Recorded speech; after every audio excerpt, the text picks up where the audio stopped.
When you hear about Yemen in the news, all you hear about is the destruction, the casualties, the war. And then in the middle of all of that, you meet this young man who is doing a very difficult and dangerous job, evacuating bodies, putting his life on the line in the process just to give these souls and their families peace. In the midst of the war, he found a purpose.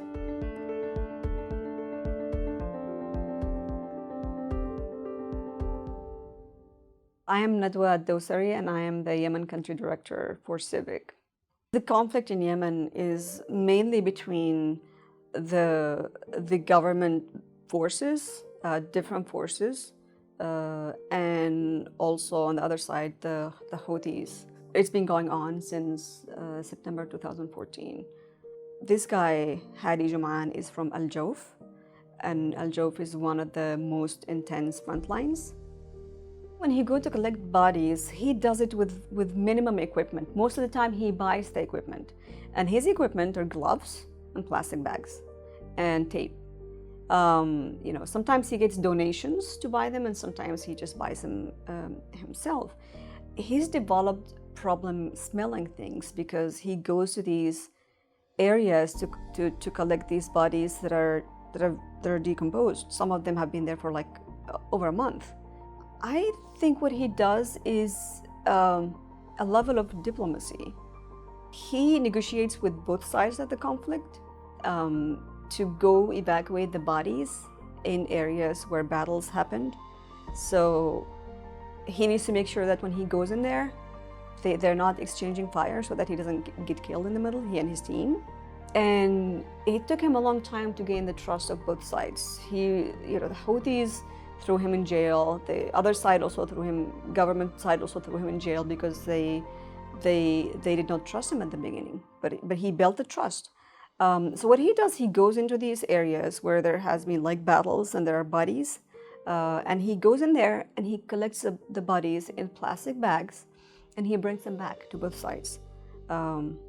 That's basically what he does. But it's not easy because sometimes it takes him a long time. His work entails, going through tribal channels, going through decision-making channels on both sides. Like I said, he gained a lot of respect because his work is very neutral. He also brings a humane perspective to the whole conflict because, these are fighters, they're dead. Sometimes it's just very difficult to evacuate them. Some people leave the dead behind, but he, in his own words, he says, these are fighters, but they also deserve dignity. And the dignity is to bury them in peace. It's quite unusual for one person or one organization to gain the trust of both sides. I mean, you see it in the news. They don't even trust the UN. They don't trust most people who try to intervene to resolve the conflict or negotiate some sort of a settlement between the two parties. But he managed to gain the trust of both sides at a very practical level without talking about the big issues. Very local concern that touches the lives of local people who are affected by loss. He's doing something that he doesn't have to do. He puts his life at risk, and the sole purpose of that is to bring peace to the families of these warriors. He found a purpose in the middle of all of this. And when you see young people in Yemen or middle-aged people in Yemen finding a purpose, especially in something like that, it just gives you hope. When I asked him the kind of help he needed, he didn't come up with a shopping list.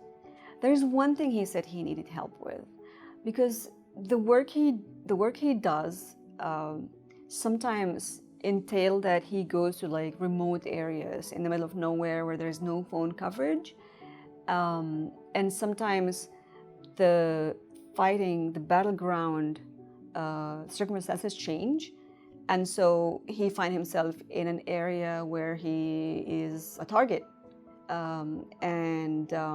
There were a couple of times where that happened to him, and his car was bombed, and he survived miraculously.